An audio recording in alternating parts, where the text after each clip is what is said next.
Hello friends, welcome to अंकुरन academy. Friends, आज की वीडियो में हम लोग जेनेटिक डिसीज के बारे में डिस्कस करेंगे, आनुवांशिक बीमारी के बारे में डिस्कस करेंगे। तो देखिए, आनुवांशिक बीमारी क्या होती है। आपकी जेनेटिक डिसीज जो है वो होती क्या है। तो ये आपकी जेनेटिक डिसीज आपके जीन्स के डिफेक्टेड होने के कारण ये हमें जेनेटिक डिसीज होती है। मान लीजिए क्या होता है, जो पेरेंट्स से उनके बच्चे में आती है वो भी डिफेक्टेड जीन्स, जो उनका पेरेंट्स का डिफेक्टेड जीन्स बच्चे में आ जाता है। और वही बीमारी क्या होती है, जैसे क्या होता है कि आपका मान लीजिए पेरेंट्स को क्या है, डायबिटीज है, वो डायबिटीज का डिफेक्टेड जीन्स उनके बच्चे में आ जाएगा तो उनके बच्चे को 90% चांसेस क्या रहेंगे, डायबिटीज होने के 90% चांसेस रहेंगे। अगर उस बच्चे को क्या हो जाता है, डायबिटीज हो जाती है तो कौन सी बीमारी हो जाएगी, जेनेटिक डिसीज हो जाएगी। पेरेंट्स के पेरेंट्स को भी डायबिटीज होगी, तभी पेरेंट्स में क्या आई, उस बच्चे के पेरेंट्स में आई क्या, डायबिटीज डिसीज आई। तो देखिए जीन्स क्या होता है। तो जीन्स के पढ़ने के लिए हम पहले क्रोमोसोम के बारे में जानेंगे, फिर जीन्स के बारे में जानेंगे। इस तरह से हम लोग डिस्कस करेंगे। तो देखिए जी, क्रोमोसोम क्या होता है। तो क्रोमोसोम एक धागे जैसी संरचना होती है। क्रोमोसोम क्या होता है, एक धागे जैसी संरचना होती है, उसे हम क्या कहते हैं, क्रोमोसोम कहते हैं। और क्रोमोसोम में इस तरह से बिंदु जैसी संरचना होती है, बिंदु जैसी संरचना होती है, जिसे हम क्या कहते हैं, डीएनए कहते हैं। जिसे हम क्या कहते हैं, डीएनए कहते हैं। तो यहाँ से हमने इतना जाना क्या, कि क्रोमोसोम क्या एक धागे या थ्रेड लाइक स्ट्रक्चर होता है जिसे हम क्रोमोसोम कहते हैं। क्रोमोसोम के ऊपर आपके बिंदु जैसे धागे, बिंदु जैसे क्या होती है, बिंदु की संरचना होती है, जिसे हम क्या कहते हैं, डीएनए कहते हैं। अब यहाँ क्या एक बात, एक वर्ड क्या था आपका, जीन। जीन वर्ड था, जीन्स था, जो मतलब जो जीन्स क्या होता है। तो जीन्स क्या होता है, तो जीन्स के बारे में क्या आनेंगे, क्या होता है आपका जीन्स। जीन्स आपकी क्रोमोसोम की smallest unit of chromosome, chromosome की सबसे छोटी इकाई होती है, स्मॉलेस्ट यूनिट ऑफ क्रोमोसोम। जैसे आप लोगों ने सुना होगा कई बार कि उसके पेरेंट्स बहुत लंबे थे तो उसका बच्चा भी क्या है, बहुत लंबा है। तो उसके पेरेंट्स के अंदर उसके पेरेंट्स में क्या होगा, जो लंबाई वाला जीन्स होगा वो होगा, उसके पेरेंट्स से वो लंबाई वाला जीन्स उसके बच्चे पे आ जाएगा, उनके बच्चे पे आ जाएगा। और बच्चे की हाइट क्या होगी, बहुत ज्यादा लंबी होगी। इसी तरह से इसके किसी किसी के पेरेंट्स बहुत छोटे हाइट के होते हैं तो उसके बच्चे की भी हाइट ज्यादा लंबी नहीं हो पाती है। तो ये किसके कारण होती है, सब आपके जीन्स के कारण ही होता है। मान लीजिए किसी के पेरेंट्स की आईज का कलर ब्लू है, ब्लैक है, तो उसके बच्चे का कलर, आई का कलर भी क्या होगा, ब्लैक होगा। किसी का ब्राउन रहता है तो बच्चे का कलर भी क्या आ जाता है, आपका ब्राउन कलर की आईज आ जाती हैं। तो ये सब किसके कारण आता है, जीन्स के कारण आती हैं। तो ये सब तो नॉर्मल सी बात है। लेकिन डिफेक्टेड जीन्स, जो मतलब डिफेक्ट हुआ जीन्स, अगर मान लीजिए डायबिटीज है, बीमारियों का बीमारी है, वो बच्चे पेरेंट्स से उसके बच्चे पे आ जाती है। जो जैसे डिफेक्टेड जीन्स आएगा जो आपका, तो उससे क्या एक जनरेशन से दूसरी जनरेशन में जो डिफेक्टेड जीन्स आएगा वो जेनेटिक डिसीज कहलाती है। ओके, तो अब देखते हैं जो क्रोमोसोम है आपका, क्रोमोसोम के पेयर कितने होते हैं। देखिए, आप लिखना चाहें तो जेनेटिक डिसीज के बारे में क्या लिखेंगे,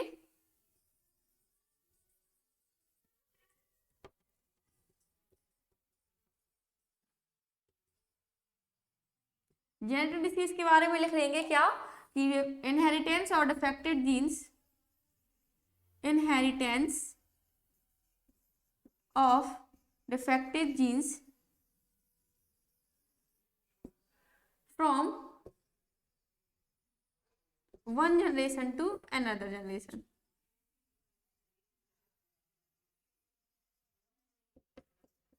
another generation।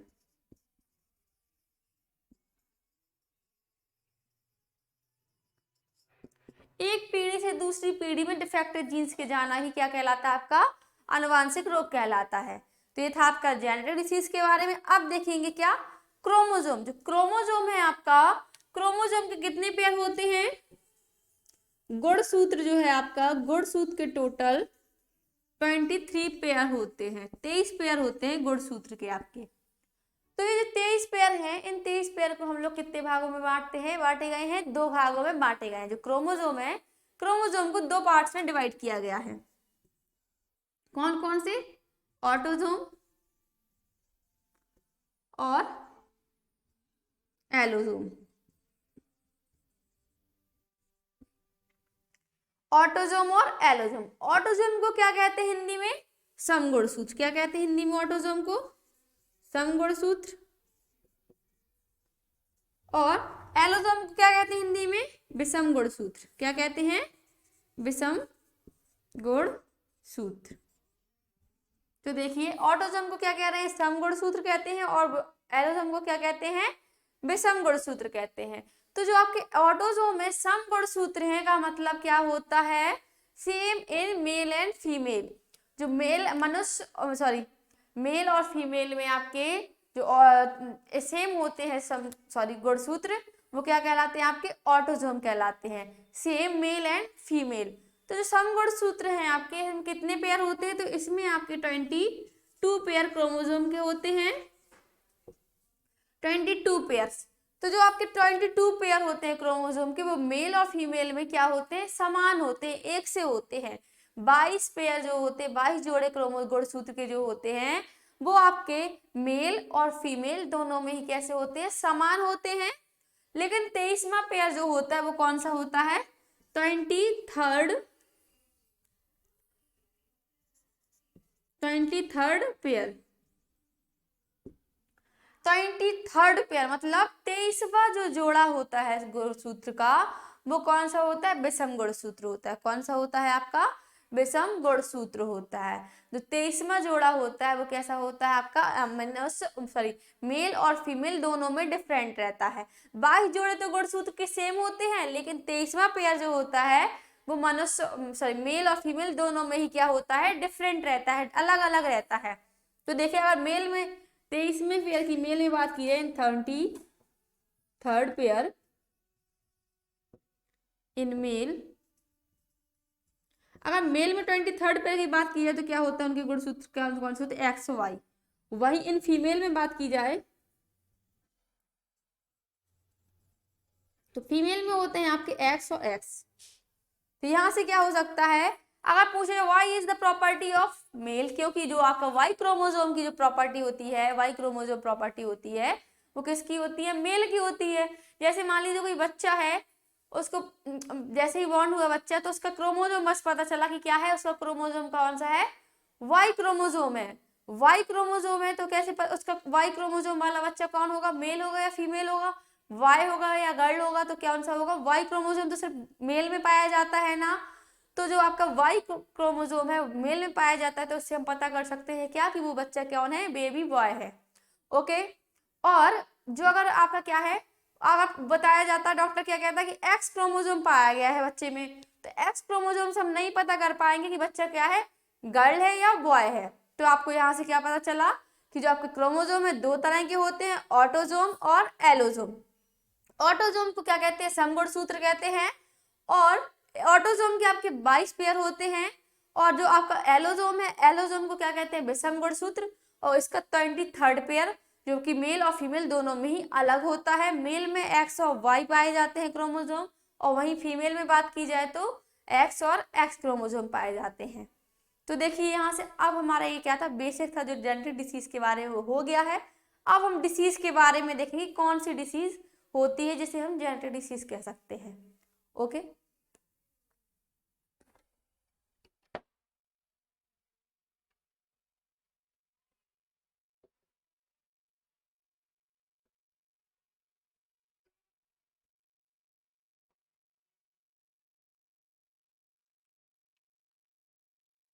यहाँ से हमें क्या देखना है? डिसीज देखनी है। तो देखिए सबसे पहले डिसीज देखते हैं कौन सी? डायबिटीज। पहली डिसीज कौन सी है हमारी? डायबिटीज। डायबिटीज में भी आपकी कौन सी वाली? टाइप 1।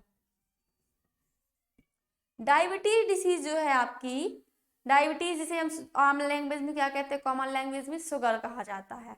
जो शुगर है हमारी, क्या वो मेल वश में होती है या मेल और फीमेल दोनों में होती है? तो शुगर क्या है? मेल और फीमेल दोनों में होती है। तो ये शुगर है आपकी, तो शुगर में आपका कौन सा क्रोमोसोम डिफेक्टेड होगा? एक्स होगा या वाई होगा? जब दोनों में होती है तो कौन सा होना चाहिए? एक्स क्रोमोसोम, क्योंकि एक्स क्रोमोसोम जो है आपका मेल और फीमेल दोनों में ही पाया जाता है। बल्कि और वाई क्रोमोसोम क्या है, मेल बस में पाया जाता है। तो एक्स डायबिटीज है आपकी कौन सी बीमारी है, डायबिटीज टाइप 1 डिसीज है आपकी जो, उसमें आपका कौन सा क्रोमोसोम डिफेक्टेड होगा,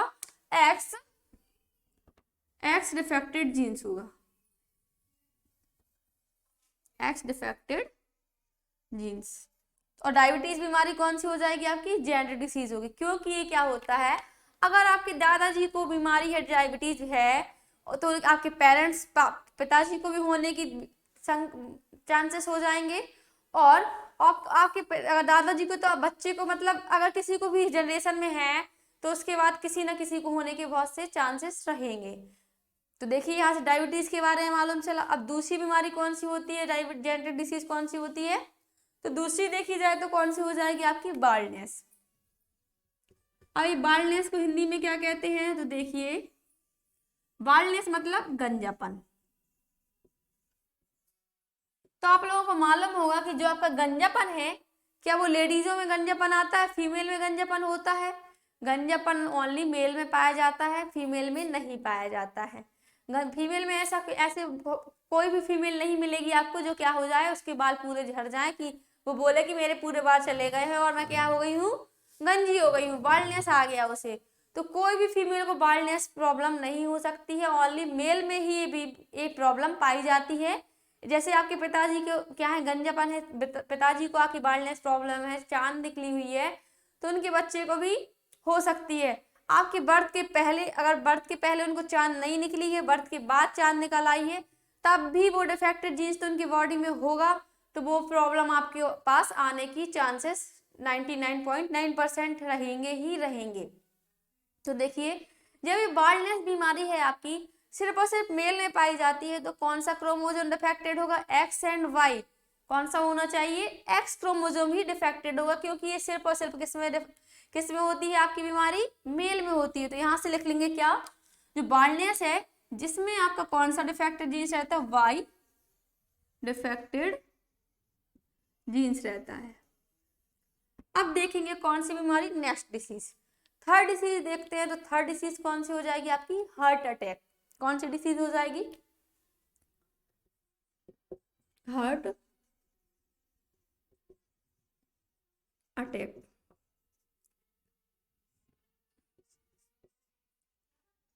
तो देखिए जो आपका ये हार्ट अटैक है, ये जो हार्ट अटैक है ये आपका दोनों में ही पाया जाता है, होता है। लेडीज को भी अटैक आ जाता है और मेल को भी आ जाता है अटैक, और फीमेल को भी अटैक आ जाता है। जब दोनों को आता है तो इसमें कौन सा डिफेक्टेड जीन्स होना चाहिए आपका, एक्स एंड वाई। इसमें कौन सा होगा, मेल में बस तो होता नहीं, ऐसा तो नहीं होता कि सिर्फ मेल को ही अटैक आता है और फीमेल को भी अटैक आ जाता है। जब फीमेल को अटैक आ जाता है तो कौन सा डिफेक्टेड जीन्स होगा हमारा, एक्स डिफेक्टेड जीन्स होगा। तो इसमें लिख लेंगे कौन सा डिफेक्टेड जीन्स लिखेंगे हम इसमें, एक्स डिफेक्टेड जीन्स। अब देखते हैं नेक्स्ट डिसीज। देखिए हार्ट अटैक हो गया, हार्ट अटैक दोनों को होता है तो एक्स डिफेक्टेड जीन्स होगा। नेक्स्ट है आपकी कलर ब्लाइंडनेस। नेक्स्ट कौन सी हमारी, कलर ब्लाइंडनेस। नेक्स्ट कौन सी हमारी, कलर ब्लाइंडनेस। कलर ब्लाइंडनेस में क्या होता है आपका, कलर ब्लाइंडनेस में होता क्या है, कलर ब्लाइंडनेस में होता क्या है आपका, जो आपका क्या होता है, आपके जो रेड प्राइमर कलर होते हैं, प्राइमर कलर कौन कौन से होते हैं, देखिए सबसे पहले प्राइमर कलर देखते हैं कौन कौन से होते हैं, रेड, ब्लू,